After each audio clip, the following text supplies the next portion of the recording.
Student of class 8th। बेटा मैं आप लोग का नेक्स्ट चैप्टर स्टार्ट करने जा रहा हूँ, चैप्टर 6 इंडस्ट्री। सबसे पहले हम इसमें समझेंगे इंडस्ट्री का क्लासिफिकेशन कैसे होता है। क्लासिफिकेशन ऑफ इंडस्ट्री, इंडस्ट्रियों का वर्गीकरण कैसे होता है। तो industry can be classified on the basis of raw material, size and ownership. Industry को रॉ मटेरियल के आधार पे, उसकी साइज और ऑनरशिप यानी कि उसके मालिक के आधार पर भी डिसाइड किया जाता है। तो ये समझते हैं क्लासिफिकेशन ऑफ इंडस्ट्री में क्या है। रॉ मटेरियल, साइज, ऑनरशिप, इन तीनों के आधार पर हम इंडस्ट्री को डिसाइड करते हैं। पहला है based on raw material. Raw material कच्चा माल होता है। Industry need raw material to make goods. किसी भी सामान को बनाने के लिए इंडस्ट्री को रॉ मटेरियल की जरूरत पड़ती है। These raw material are acquired from different sources. ये जो रॉ मटेरियल होते हैं वो कई सोर्स से आते हैं, ठीक है। Therefore based on the raw material the industry can classified as follow. अब रॉ मटेरियल के आधार पर भी इंडस्ट्री को क्लासिफाई किया गया है। जैसे फर्स्ट है एग्रो बेस्ड। एग्रो का मतलब कृषि पर आधारित जो इंडस्ट्री है उसको एग्रो बेस्ड इंडस्ट्री कहते हैं। जैसे these industry depend upon plant and animal for the raw material, like sheep gives wool. यानी कि इस तरह की इंडस्ट्री जो है वो प्लांट और एनिमल के सहारे चलती हैं, उन्हीं से रॉ मटेरियल आता है। जैसे एग्जांपल के तौर पर जो भेड़ होती है, भेड़ के बालों से, हेयर से ऊल बनता है। द ऊल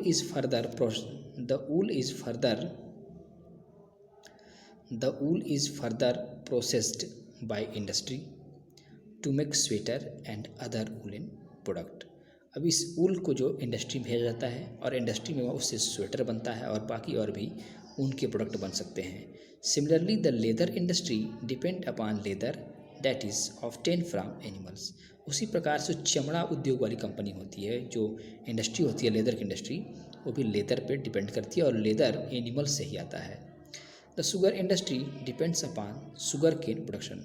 और जो शुगर की इंडस्ट्री है यानी कि जो चीनी वगैरह या गुड़ की जो फैक्ट्री है वो शुगर केन के प्रोडक्शन पर बेस्ड होती है। नेक्स्ट देखते हैं mineral based industry. The industry that use mineral और as their raw material are mineral based industry. ऐसी इंडस्ट्री जो मिनरल बेस्ड होती हैं, जिनका रॉ मटेरियल मिनरल ही होता है, उन्हें मिनरल बेस्ड इंडस्ट्री भी कहते हैं। जैसे iron is made from iron ore. Iron कहाँ से निकलता है? आयरन ओर से। The iron is further used in construction of building and manufacturing of railway heavy machinery.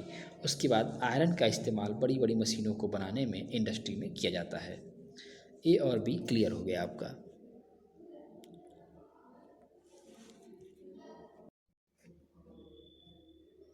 Student next है हमारा मिनरल बेस्ड इंडस्ट्री। तो मिनरल बेस्ड इंडस्ट्री हम लोग देखते हैं। Children you have ever heard about cod liver oil. मछली के liver का जो तेल के बारे में आपने सुना होगा। मरीन बेस्ड इंडस्ट्री, ठीक है, मतलब पानी में रहने वाली जो चीज़ें हैं उनसे, उनके बेस्ड पर जो इंडस्ट्री चलती है उसे मरीन बेस्ड इंडस्ट्री चलते हैं, ठीक है। समुद्र पर आधारित उद्योग है ये आपका। It is a nutrient supplement obtain from the liver of cod fish. तो जनरली ये देखा जाए तो समुद्र से जो जैसे मछलियाँ वगैरह हो गई, ये सप्लीमेंट किसी भी न्यूट्रिएंट्स यानी पोषण को पूरा करने के लिए उनका इस्तेमाल किया जाता है। Many food based industry are dependent upon sea and ocean. तो बहुत सारी ऐसी फूड बेस्ड इंडस्ट्री हैं जो कि ओशियंस और सी पर डिपेंड करती हैं। तो आइए देखते हैं। नेक्स्ट है फॉरेस्ट बेस्ड इंडस्ट्री, मतलब जंगलों पर आधारित industry. Many industry depend upon forest for raw material. यानी कि बहुत सारे इंडस्ट्री जो हैं वो रॉ मटेरियल के लिए फॉरेस्ट पर डिपेंड करती हैं। जैसे कि फर्नीचर इंडस्ट्री है ना, फर्नीचर बनाने के लिए, मेडिसिन इंडस्ट्री दवाओं को बनाने के लिए, हनी और पेपर इंडस्ट्री वगैरह, ये फॉरेस्ट बेस्ड इंडस्ट्री होती हैं। अब दूसरी बात करते हैं। ये तो हो गया industry based on raw material. Second था हमारा बेस्ड ऑन साइज। साइज के आधार पर इंडस्ट्री के बारे में बात करेंगे। The size of industry depend upon the size of labour capital production. Based on size industry can be classified. Industry की साइज़ जो है वो किन बातों पर निर्भर करती है कि उसमें लेबर कितना काम करते हैं, कैपिटल उसमें पैसा कितना लगा है, उसका प्रोडक्शन कैसा है।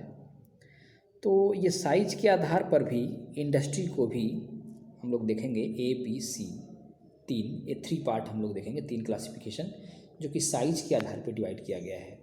जैसे ए में है लार्ज स्केल इंडस्ट्री, बड़े पैमाने पर जो प्रोडक्शन करती हैं जो इंडस्ट्रियाँ, उनको लार्ज स्केल इंडस्ट्री कहते हैं।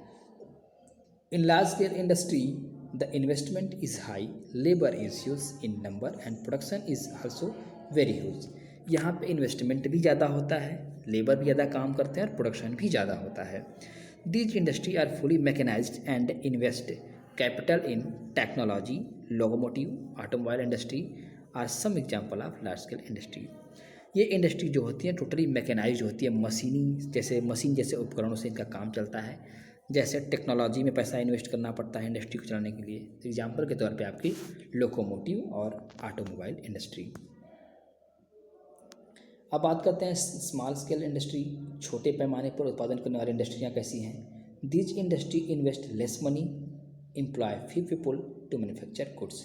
इसमें थोड़ा कम पैसा लगाना पड़ता है, कम पीपल भी जॉब करते हैं, लेकिन प्रोडक्शन भी तो कम होता है। They are not mechanised and are labour intensive. ये मैकेनाइज्ड नहीं होती, यहाँ पे ज़्यादा से ज़्यादा लेबर काम करते हैं। They produce lesser volume of goods as compare to large scale industry. इनका प्रोडक्शन लार्ज स्केल इंडस्ट्री की प्रोडक्शन से थोड़ा सा कम होता है। जैसे सिल्क वीविंग, रेशम का बुनाई होना, food processing industry, food process करने वाली, फूड खाना वगैरह पैकिंग वगैरह काम करने वाली, ये सब इंडस्ट्री जो होती हैं वो स्मॉल स्केल इंडस्ट्री कही जाती हैं। सी है आपका cotton industry, cottage industry. Cottage industry are household industry where capital invested is very less and production is also low. तो कॉटेज इंडस्ट्री बहुत छोटी इंडस्ट्री होती है, जनरली घरों में चलती है। इसमें कम पैसा इन्वेस्ट करना पड़ता है लेकिन प्रोडक्शन भी कम होता है। They depend upon family labour. ये लोग अपने परिवार के मेंबरों पर डिपेंड करते हैं। जनरली जो आर्टिसन होते हैं, कामगार, काम करने वाले लोग, वीवर्स, बुनकर जो होते हैं, पोटर्स, और जो मिट्टी के बर्तन बनाने वाले लोग होते हैं, ये कॉटेज इंडस्ट्री के अंतर्गत आते हैं। अब इसके बाद का हमारा टॉपिक है बेस्ड ऑन ऑनरशिप। ऑनरशिप के आधार पर industry are owned by an individual, group of people or state. तो जो इंडस्ट्री होती हैं इसमें कोई एक व्यक्ति भी चला सकता है या कई लोग मिलकर चला सकते हैं, या सब बहुत सारे लोग मिलकर, या गवर्नमेंट जो है लोगों के साथ मिलकर भी पैसा इन्वेस्ट कर सकती है और प्रोडक्शन करा सकती है। तो ये होगा आपका based on ownership.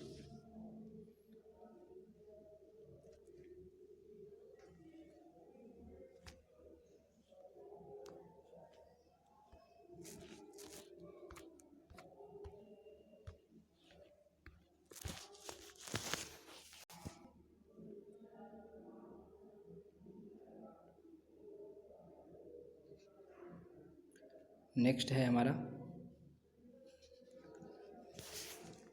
On the basis of ownership. देखिए ऑनरशिप के आधार पे कौन कौन इंडस्ट्री है। पहला है आपकी private sector industry. Private sector industry क्या है, जिसमें प्राइवेट निजी मतलब कोई एक आदमी जैसे है या ग्रुप ऑफ लोग हैं, ये लोग अपना पैसा इन्वेस्ट करते हैं, प्रॉफिट भी वही ले जाते हैं, तो प्राइवेट सेक्टर इंडस्ट्री कहा जाता है। These industry are owned and operated by private individual और group of individual.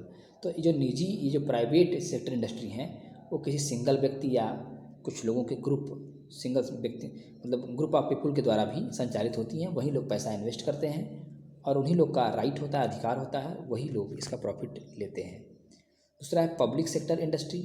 This type of industry are owned by the government. ऐसी इंडस्ट्री जिसमें पैसा इन्वेस्ट गवर्नमेंट करती है वही कंट्रोल करती है, जैसे कि भेल, Bharat heavy electrical limited, SAIL, steel authority of India limited, ये आपके पब्लिक सेक्टर की इंडस्ट्री है। नेक्स्ट देखते हैं ज्वाइंट सेक्टर। नाम से ही पता चल रहा होगा कि ज्वाइंट सेक्टर का मतलब ये है जब गवर्नमेंट और प्राइवेट दोनों मिलकर एक साथ काम करते हैं, प्रोडक्शन करते हैं, उसे ज्वाइंट सेक्टर इंडस्ट्री कहा जाता है। Such industry are owned by private as well as public sector. जैसे कि मतलब जब गवर्नमेंट प्राइवेट दोनों मिल के काम करते हैं तो उसको ज्वाइंट सेक्टर इंडस्ट्री कहा जाता है। जैसे Madras fertilizer limited, Maruti Suzuki limited are example of joint sector industry. ये ज्वाइंट सेक्टर इंडस्ट्री के एग्जाम्पल हैं। कॉपरेटिव सेक्टर की बात करें, cooperative sector is owned and managed by the producer and worker. ये जो कॉपरेटिव सेक्टर होता है वो उसको प्रोड्यूसर, ये जो वर्कर होते हैं खुद उन्हीं का अधिकार होता है, वही लोग प्रोड्यूस करते हैं।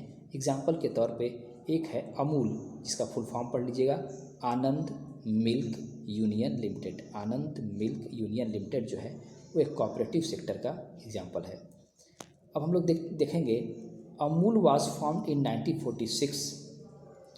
अमूल की स्थापना कब हुई थी? 1946 में। ये गुजरात कॉपरेटिव मिल्क इसको मैनेज करती है। ओके स्टूडेंट्स, नेक्स्ट हमारा टॉपिक होगा आपका factor affecting location of industry.